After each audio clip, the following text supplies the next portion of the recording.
l'info, c'est à la bonne heure sur GTV. Bonsoir à toutes et à tous. Merci de suivre l'actualité de ce mardi 3 février 2026, dont voici les titres. En France, la Cour d'appel de Versailles a examiné la demande d'extradition de l'État du Sénégal visant le patron de presse Madiambal Diagne. Le délibéré est attendu le 3 mars prochain. En attendant, le journaliste reste libre de ses mouvements sur le territoire français. Le Premier ministre Ousmane Sonko en visite à l'école de police, une sortie placée sous le signe des réformes annoncées au sein des forces de l'ordre avec un accent mis sur la formation et la modernisation. Ces propos vous seront proposés. La réforme de la politique des bourses fait polémique après l'annonce de possibles changements concernant les bourses. Rappel, les étudiants expriment leur inquiétude et menacent de se mobiliser. De son côté, le ministère de l'Enseignement supérieur rassure et affirme qu'aucune suppression des bourses n'est envisagée, mais plutôt une réorganisation des modalités de paiement. Et puis les think tanks et sociétés civiles africains renforcent leur partenariat à l'occasion de la Journée internationale des think tanks 2026. Les acteurs réunis à Dakar ont plaidé pour une intelligence collective au service du développement et de l'émancipation du continent africain. C'était là les titres et le développement, c'est tout de suite.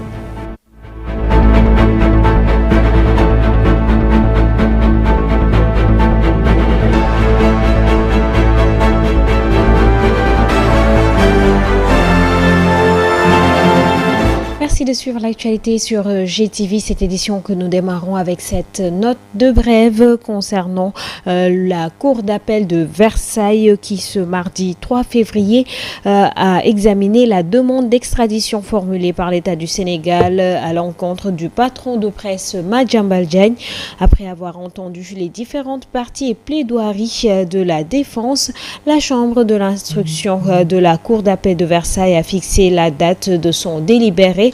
Ce sera le 3 mars 2026 que la justice française dira si elle accède ou non à la demande d'extradition formulée par Dakar. En attendant, Madiambal Diagne reste libre de ses mouvements en France. Pour rappel, le journaliste et homme d'affaires Madiambal Diagne est installé en France après avoir fait l'objet d'une interdiction de sortie du territoire national. Ce départ, perçu par certains comme une fuite, a été justifié par l'intéressé lui-même à travers le réseau social X. Et puis à présent, parlons du Premier ministre du Sénégal, Ousmane Sonko, qui a effectué une visite de travail à la direction de la formation de la police nationale ce mardi, accueilli par le ministre de l'Intérieur et de la Sécurité publique, Maître Bamba Cissé. Le Premier ministre a insisté sur la nécessité de moderniser la police, suivant ces propos que nous vous proposons d'écouter. Généraux, officiers, sous-officiers, agents de police. Dans ce Sénégal, jouissant de la stabilité et de la paix intérieure, mais exposé aux risques sécuritaires exogènes, nos options sont claires. Un renforcement capacitaire substantiel des forces de police pour la préservation des acquis intérieurs, couplé à celle des armées pour la sanctuarisation des frontières. Cette modernisation de la police nationale n'est pas un luxe, mais le gage d'une efficacité opérationnelle pour la satisfaction constante de la demande sociale de sécurité intérieure, elle-même gage d'un développement socio-économique équitable et souverain.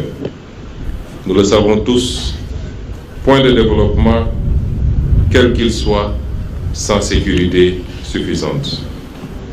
Par ailleurs, cette montée en puissance de la police nationale permettra à notre pays de garder son rang, voire de le hisser parmi les pays du monde qui contribuent le plus, mais également le mieux aux opérations de maintien de la paix déployées par les Nations Unies dans les pays en crise. À cet effet, je vous engage, Monsieur le Directeur général de la police nationale, sous les ordres et la supervision de Monsieur le ministre de l'Intérieur et de la Sécurité publique, à poursuivre les réformes entamées au sein de la police nationale pour en faire cette grande institution à même de répondre convenablement à ses missions. Ainsi, En droite ligne de la vision Sénégal 2050, portée par son Excellence, Monsieur le Président de la République, je réitère l'engagement de mon gouvernement à accompagner sans réserve notre police nationale pour une réalisation réussie de ces vastes chantiers. Le ministère de la formation professionnelle, de l'emploi et de la formation professionnelle et technique et l'Institut islamique Al-Azhar ont signé ce lundi à Touba une convention de partenariat stratégique visant à renforcer la formation, la qualification et l'insertion professionnelle des apprenants de cet établissement. L'accord a été paraphé par le ministre lui-même, Moustapha Ndiek Sarré, que je vous propose d'écouter. Et de son équipe dans la traduction et la transcription des programmes du ministère, leur adaptation pédagogique, l'encadrement des apprenants, ainsi que dans le processus de certification afin que les compétences acquises soient officiellement reconnues et valorisées. Il me plaît de préciser que dans la mise en œuvre des programmes comme le projet Dara Atelier, l'Institut Al-Azhar sera pleinement accompagné par les ministères à travers ses directions et services techniques compétentes. Cet accompagnement portera notamment sur l'appui pédagogique et l'adaptation des contenus de formation, le renforcement des capacités des encadreurs et maîtres artisans, le suivi rigoureux des parcours des apprenants et l'accompagnement vers la certification professionnelle garantissant la reconnaissance officielle des acquis. La signature de cette convention vient également s'ajouter à une série de réalisations concrètes du ministère à Touba et dans le département de Mbacké, au bénéfice des jeunes de Touba, du département et du Sénégal en général, notamment la construction d'un centre de formation professionnelle au sein de l'université Cheikhoul Khadim, dont l'inauguration est imminente, le démarrage prochain du programme Dara Atelier et le démarrage du centre départemental de formation professionnelle de Mbacké. Par ailleurs, d'autres actions ont été mises en œuvre au profit des jeunes et des femmes à travers le 3FPT, le PF2E, l'ONFP, ainsi que d'autres services du ministère dans le but de renforcer l'employabilité, l'autonomisation économique et l'inclusion sociale. Cérémonie de lancement de la 25e édition de la Semaine nationale de l'école de base ce lundi 2 février à Thiès sous le thème « Pour un environnement scolaire sécurisé et propice aux apprentissages, la communauté s'engage ». Lors de son discours, le ministre de l'Éducation nationale, Moustapha Guirassy, a salué les efforts consentis ces dernières années par l'État et les collectivités territoriales pour une école de qualité. Écoutons les propos du ministre Moustapha Guirassy. L'école est également un espace de vie, de protection, d'épanouissement et de préparation à l'avenir. À cet égard, la création d'un cadre scolaire sûr, inclusif et favorable aux apprentissages demeure une condition essentielle pour garantir l'accès, le maintien et la réussite de chaque apprenant. Mesdames, Messieurs, distingués invités, chers enseignants, chers élèves, cette cérémonie m'offre l'occasion de saluer les efforts remarquables consentis ces dernières années par l'État, les collectivités territoriales, les parents d'élèves, ainsi que l'ensemble de nos partenaires techniques et financiers. Grâce à ces contributions conjuguées, des avancées significatives ont été enregistrées dans l'amélioration de l'environnement scolaire et plus largement de notre système éducatif. Cependant, les défis qui subsistent nous imposent de redoubler d'engagement et de renforcer la portée de nos actions. Face à ces défis, notre réponse ne peut être que collective, elle ne peut être que coordonnée et durable. C'est dans cet esprit que j'en appelle solennellement à une mobilisation active et continue de tous les acteurs. Après l'éducation nationale, nous parlons du ministère de l'Enseignement supérieur, de la Recherche et de l'Innovation qui a tenu un atelier ce lundi consacré à l'élaboration d'une nouvelle politique des bourses d'études et la révision du décret numéro 2014-963 du 12 août 2014. Lors de cette rencontre, des réformes ont été discutées, notamment la suppression des bourses rappel, une annonce qui a fait réagir la communauté estudiantine dans ce reportage où les amicales des différentes facultés s'expriment. C'est avec Aïssatou Ba. On régit par le décret de 2014 dont vous venez de parler.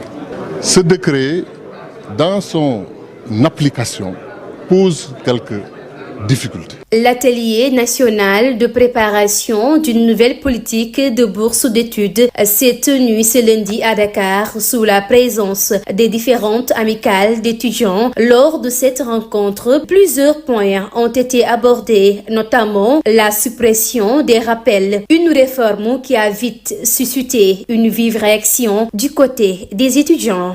Elle est injuste. Ce décret est injuste. Et puisque c'est ce décret-là qui est injuste, nous devons le combattre jusqu'à la fin de notre énergie. Les autorités avaient déjà pris leur décision et ils nous ont conviés à cette rencontre-là pour faire passer leur décision.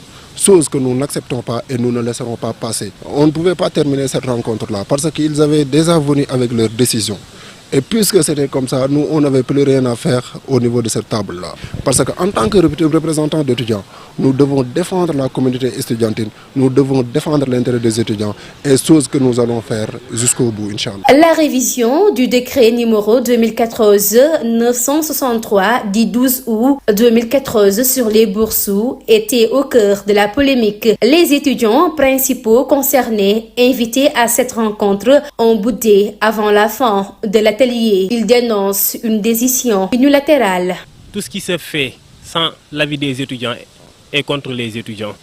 Donc les autorités en amont, avant de prendre cette décision qui est jugée injuste et qui a été prise de façon unilatérale, devaient en amont avoir l'avis des étudiants sur la question, chose que les autorités n'ont pas faite. Mais l'on a constaté que sur place, les autorités n'étaient pas dans une logique de concertation et de trouver en quelque sorte des points de sortie, mais ils étaient venus avec des propositions toutes faites sans possibilité de retour ou sans possibilité qu'il y ait des discussions. Dans un communiqué, la Fédération des étudiants du Sénégal a appelé les autorités à revenir à des meilleurs sentiments. À l'UCAD, les apprenants se disent prêts à défendre leurs intérêts. Effectivement, il y aura réaction et ça ne va pas tarder.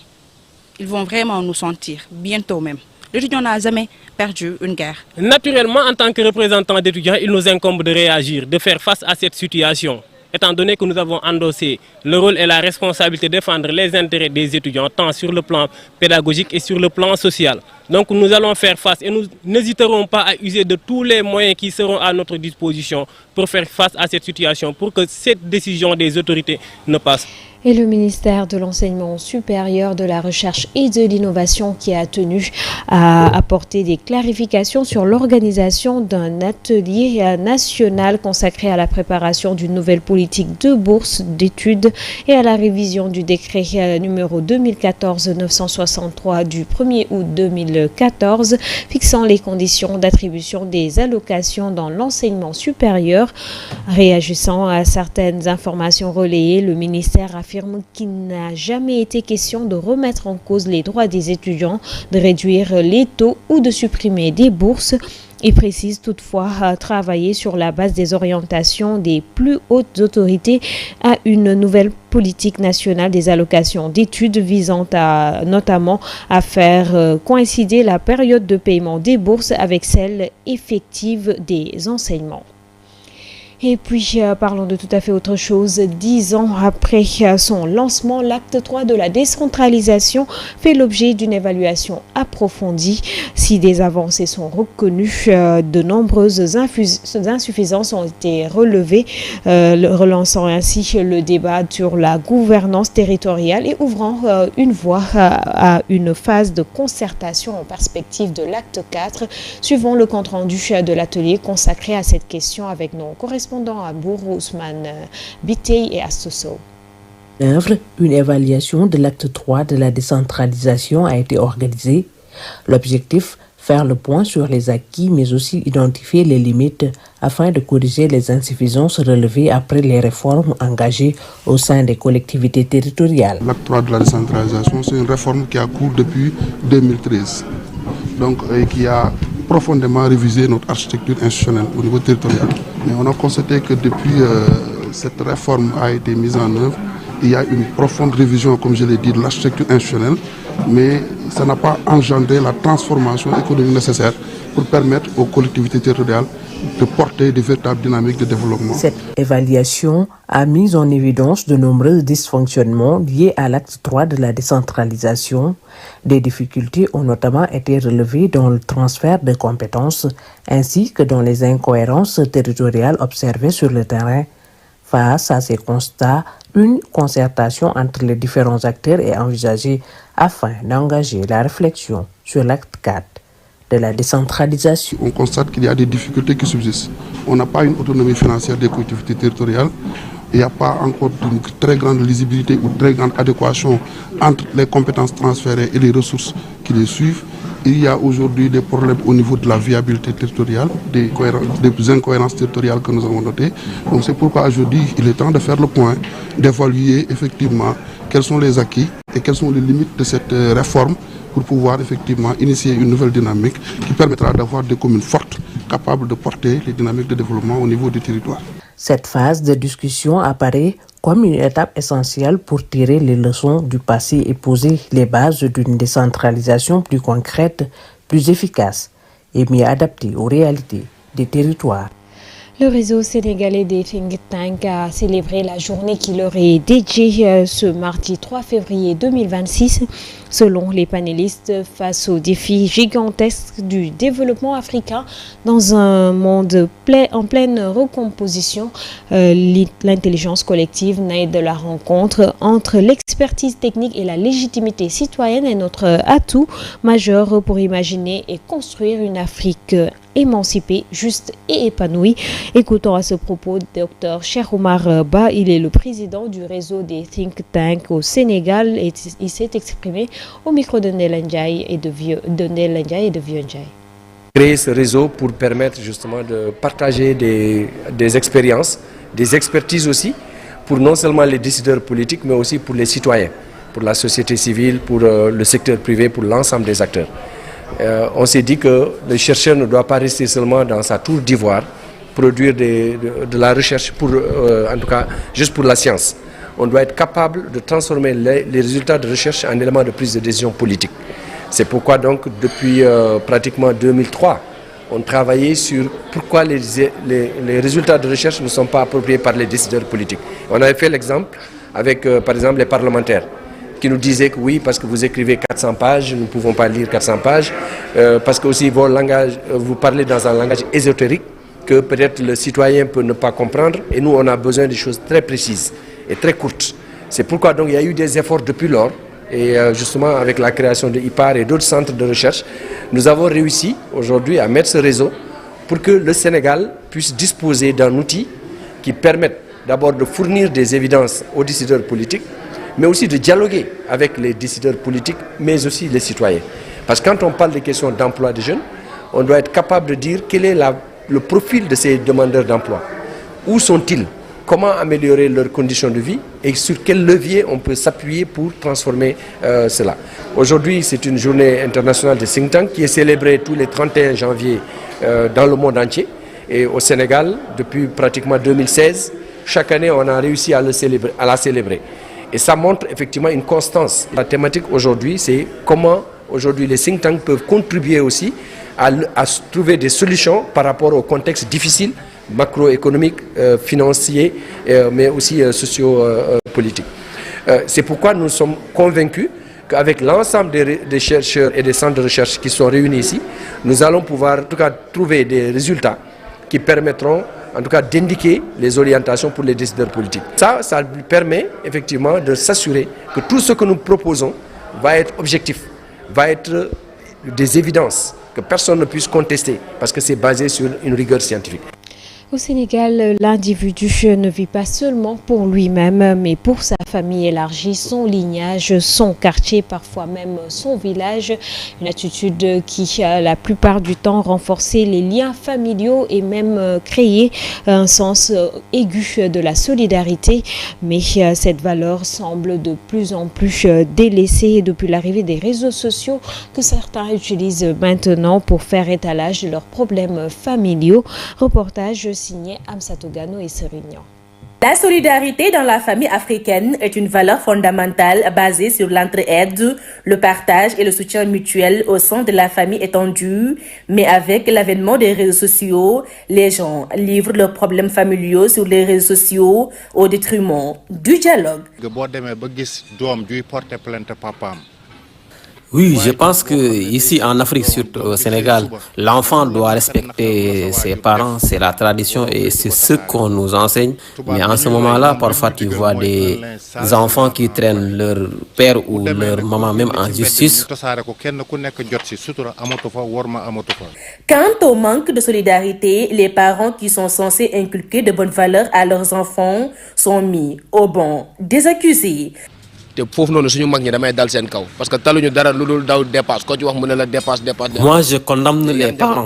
Les parents, ce qui leur intéresse, c'est la dépense. Tout n'est pas matériel. Les enfants aussi ont besoin d'affection parentale. Donc, c'est à eux de rester à la maison, de s'occuper de leurs enfants et ensuite une bonne éducation. Selon Mohamed, trouvé devant chez lui à la Médina, certains étalent leurs problèmes familiaux sur les réseaux sociaux parce que pour lui, les familles ne s'ouvrent plus au dialogue.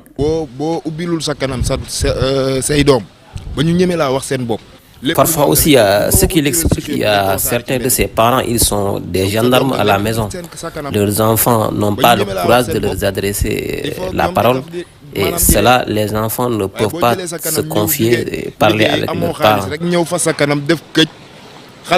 Basée sur le partage et l'entraide, la solidarité implique le soutien des aînés aisés envers leurs familles et les membres vulnérables, mais cette valeur semble perdre ses racines. Et notre force, c'était qu'il y avait les aînés qui éduquaient les plus jeunes, et cela faisait de telle sorte qu'il y avait un lien entre frères, entre sœurs, entre pères, entre mères, mais maintenant ce lien-là, il est tué par l'individualisme et le matérialisme. Et l'actualité internationale qui nous mène d'abord en bref en Égypte, le passage de Rafah qui se situe entre la bande de Gaza et l'Égypte est le seul qui permet de sortir de l'enclave palestinienne sans passer par Israël. Des milliers de Palestiniens blessés ou malades espèrent pouvoir sortir du territoire par ce passage pour pouvoir se faire soigner, mais seul une infirme partie d'entre eux ont pu traverser ce lundi au premier jour de la réouverture. Une dizaine d'autres personnes ont fait le chemin inverse entrant à Gaza depuis l'Égypte. Et puis au Soudan, les forces armées soudanaises ont brisé ce mardi 3 février le siège imposé depuis 18 mois par leurs rivaux paramilitaires à la ville de Kadougli, capitale de l'État du Kordofan Sud. C'est ce qu'ont indiqué en tout cas deux sources militaires de l'AFP. Je cite, nos forces sont entrées dans Kadougli et ont levé le siège, a déclaré l'une d'elles sous couvert d'anonymat. Ville ravagée par la famine, Kadougli, à 670 km au sud de Khartoum, était assiégée par les paramilitaires des forces de soutien rapide et leurs alliés locaux en guerre contre l'armée régulière soudanaise depuis avril 2023. C'est ce qui met un terme à cette édition. Merci de l'avoir suivi. Excellente suite de programmes en compagnie de GTV. Bonsoir.